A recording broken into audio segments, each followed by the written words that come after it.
Hello, welcome to D Weaver Art here on YouTube.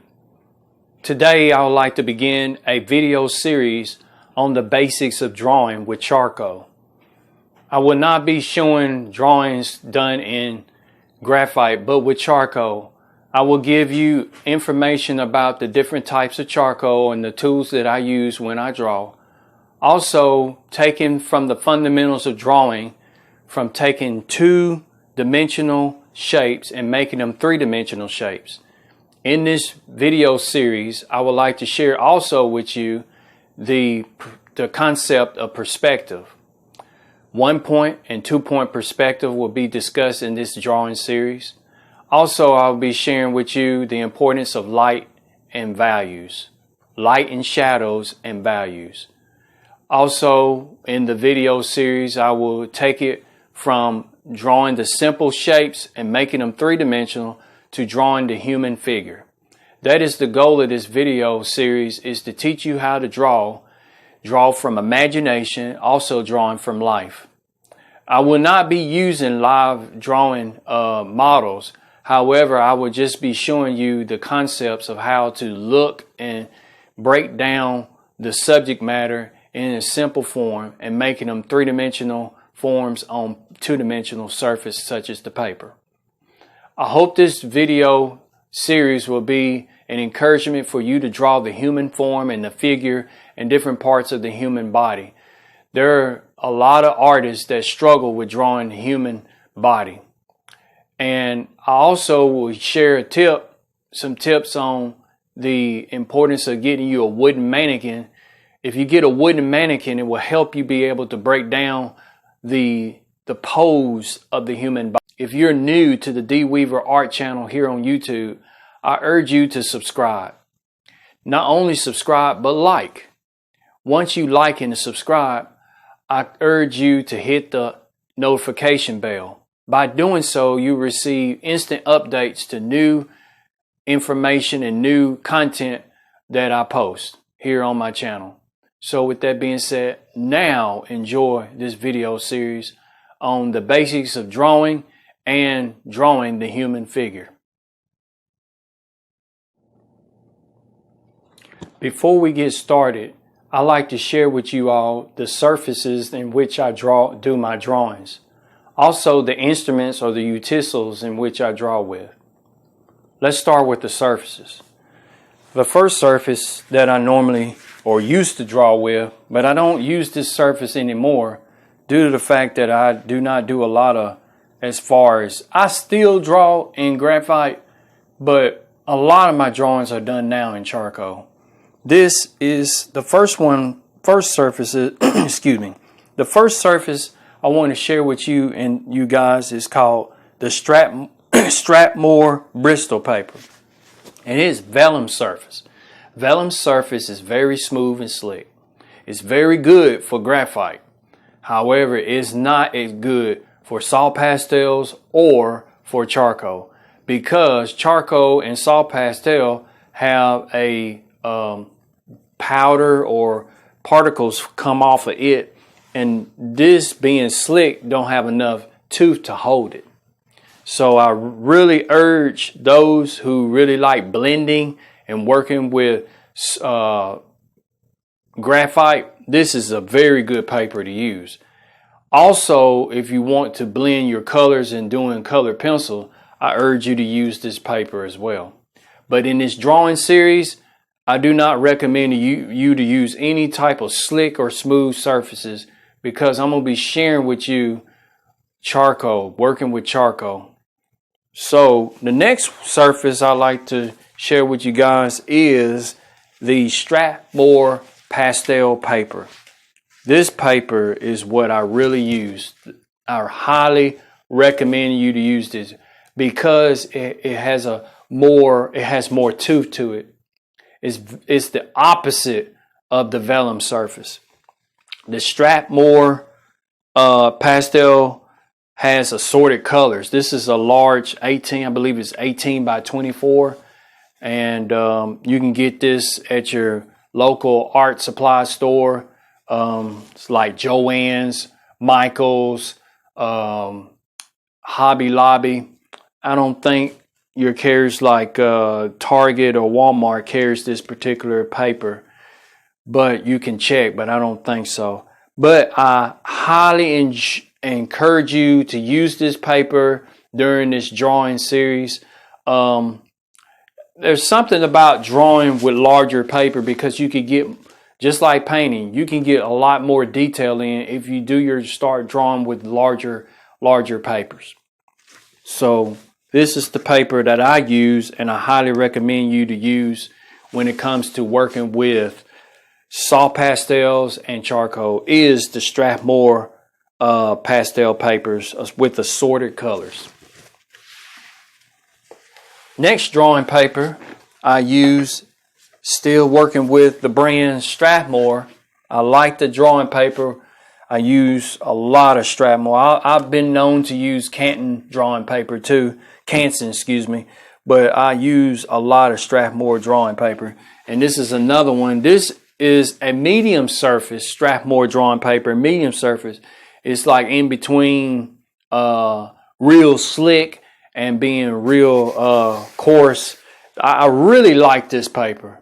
It's real good paper. I get this paper.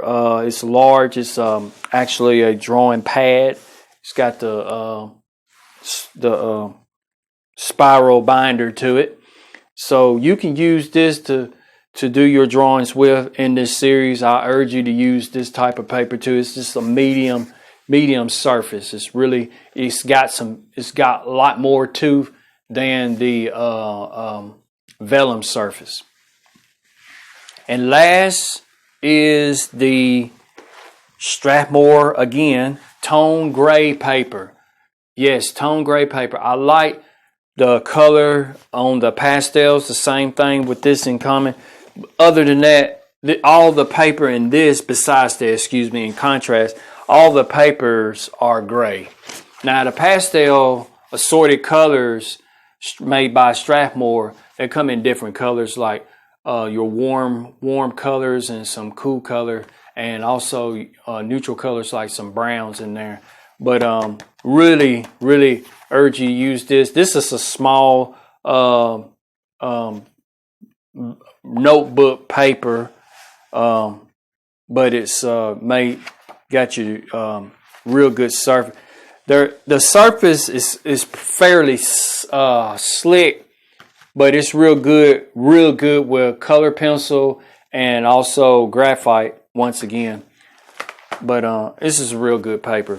But I urge you to use the pastel drawing papers and also the Strathmore drawing paper with the medium surface. Now let's go to the drawing utensils, or the drawing instruments in which I use the charcoals, and also the other things tools I use in my arsenal when I do my drawings. Let's take a look at those right now.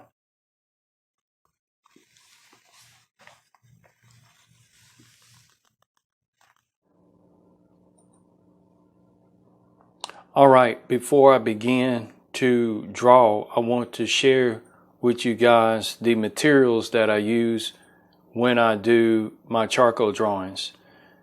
You can see them laid out on this purple cloth that used to be a t-shirt on a board. Now, before I begin, I want to say that I don't always use these materials simultaneously. What I mean by simultaneously, meaning that I don't, in a drawing session or doing a particular piece of art, I wouldn't necessarily use every one of these materials in the process.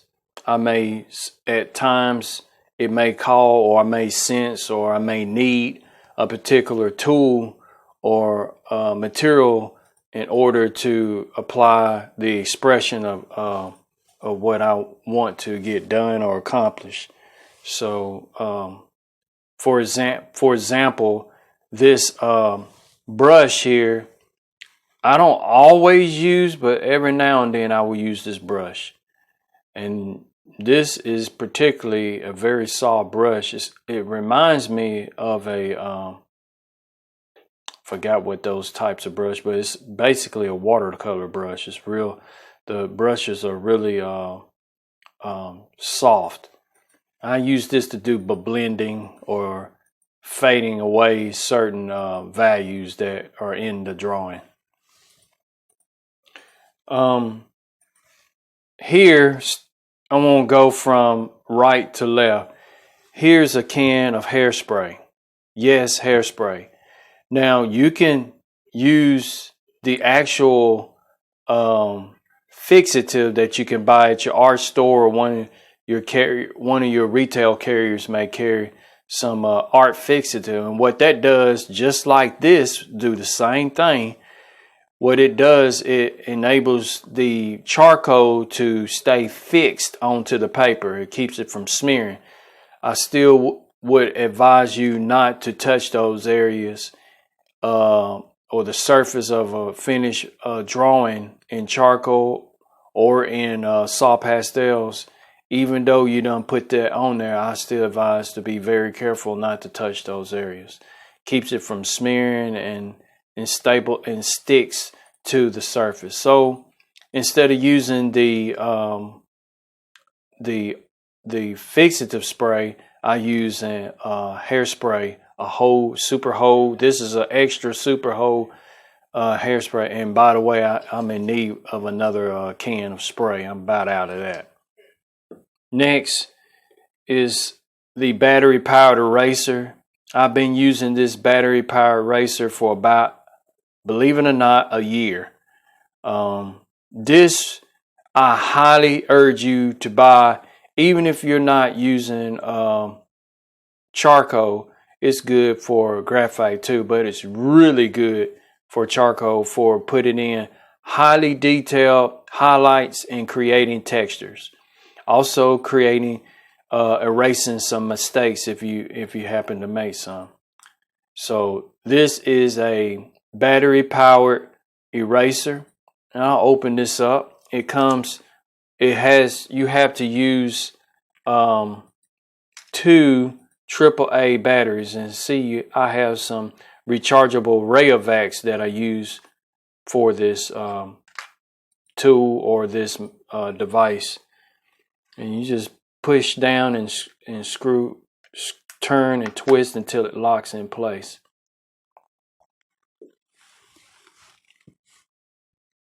Next, I have some sandpaper. Sandpaper is used to sharpen the vine charcoal or the charcoal pencils.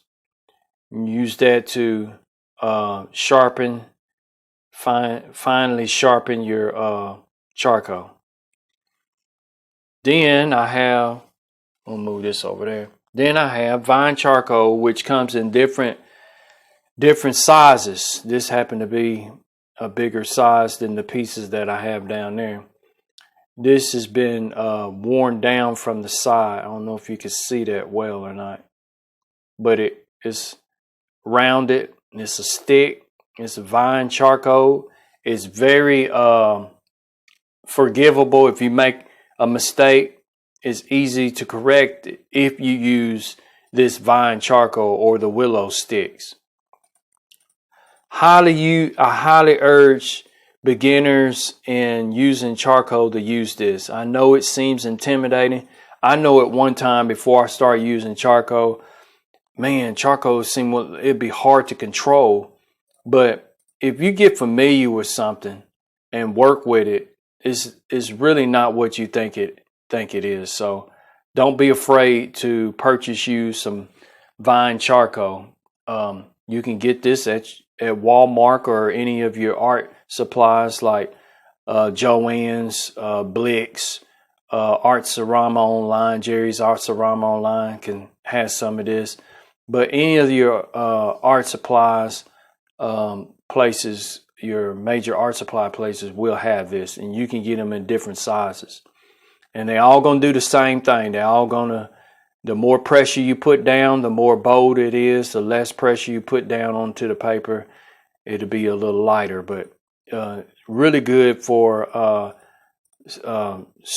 just for beginners and even advanced like me. We use this. I even use it before I even do my, sometimes, not all the times. I put down my layout for my paintings. I'll use some Vine charcoal. I won't use the charcoal pencils, but I use the Vine charcoal. So I'm gonna, in a few minutes after this is the demonstration, I'm showing you the materials I'm using. I'll show you how to work these materials, use them. Next, I have compressed charcoal. Compressed charcoal is going to come in a pencil form and also come in a stick or block. Like, they're going to be long. Well, not long, but kind of about this size. Probably about at the max 3 inches. Here's one that hasn't. It's about how they'll come in. Now, there's a brand out there, I forgot the name of it, but it's just like this, but it comes a little longer. But it usually come in squared like that, cuboid shape. So I'll put that back down. Now, compressed charcoal, the pencil and the little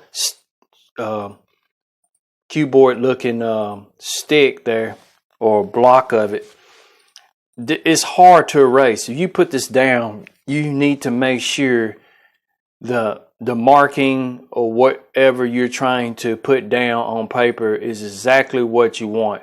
Because if you make a mistake, it is hard to correct. It's hard to fix. Because this compressed charcoal, it really gets into the tooth and it's really hard to remove.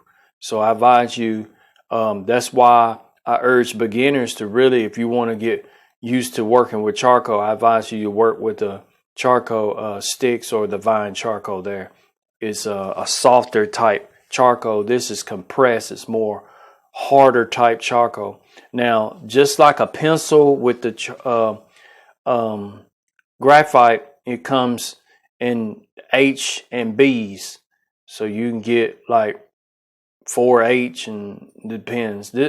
This brand here happens to be a worn down General's charcoal pencil. I use General's charcoal pencil. And also, it also comes with white charcoal.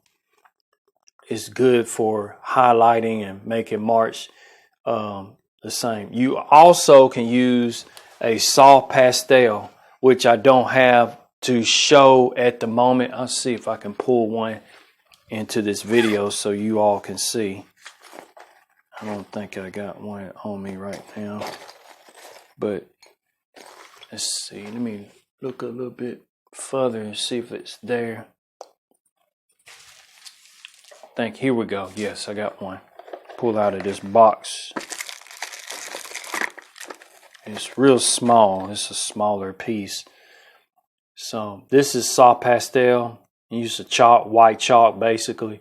Almost like, I guess it's equivalent to the old, back in the days, chalk that the teachers used to use. Now they use dry erase boards now.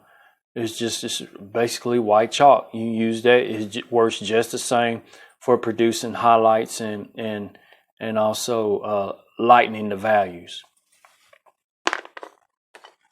Next, I have, moving once again, I already introduced you to a brush. This happens to be a round brush. I'm using it as a blender. This brush is primarily used as a blender. Helps me to fade the values and soften them edges and so forth. Also, next I have a blending stump or a paper stump. You can sharpen it. Once again, not only can use this for the sandpaper for charcoal, you can also use it for sanding down and cleaning your pencil, your blending stumps or paper stumps. Paper blender, blending stump, whatever you want to use as a title for this. This is what this is. Good for blending, good for moving the charcoal around and giving you a range of values once you put the charcoal down. Next is the cotton swabs. for the same purpose as the blending stump. It works just as well. Also too, I don't have it here, which are I don't even use it. Believe it or not, for you artists out there, I do not use, not saying it's wrong, not saying that I don't like, I just don't use it. And that is tissue paper. You can use tissue paper to also create a light versions of value as well. Now with these blending, now I would urge you to use it if you have a large surface to cover to lighten up or take off some of the charcoal off the paper. Then I would urge you to use that.